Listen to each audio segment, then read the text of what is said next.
Data-data di desa dari siapa? Orang PKK juga. Data stunting, data apa lagi Pak di desa?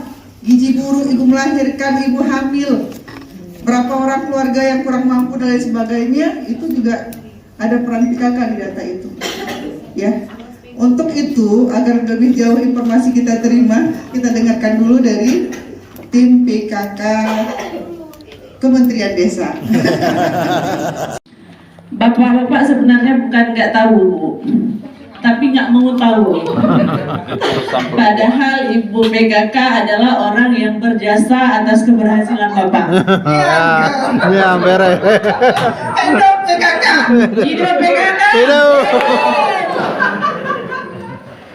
Namun demikian, karena saya juga merupakan bagian daripada amanah yang diemban oleh Bapak, jadi saya belajar juga sedikit apa itu sebenarnya PKK.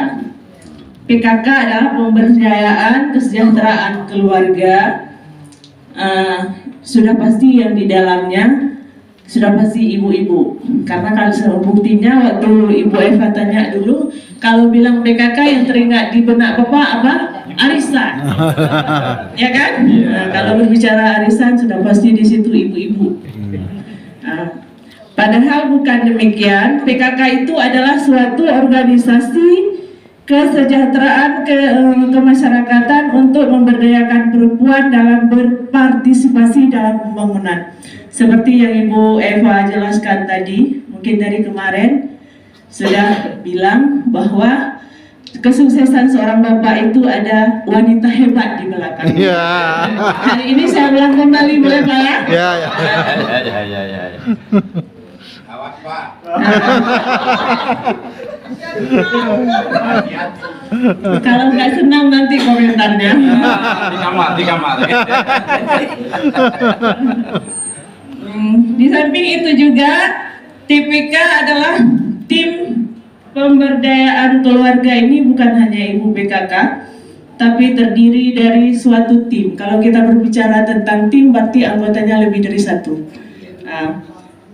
Tim PKK adalah mitra kerja pemerintah dalam organisasi kemasyarakatan. Fungsi TPK sebagai fasilitator, perencana, pengendali, dan penggerak dalam masing-masing jenjang untuk terlaksananya program PKK. Jadi ada beberapa program PKK yang menyangkut dengan kesuksesan seorang Pak Reji. Dengan Pak Reji. Pak Reji, karena ada orang Aceh Tengah yang biasanya Pak Reji, jadi coba-coba lah menyamakan persepsi ya. Di dalam organisasi PKK itu terdiri dari 4 pokja. Yang pertama ada pokja 1, di situ ada penghayatan pengamalan Pancasila dan gotong royong. Di situ termasuk tentang pemberdayaan kaum ibu, pengajian dan saling gotong royong, itu ada di pokja 1.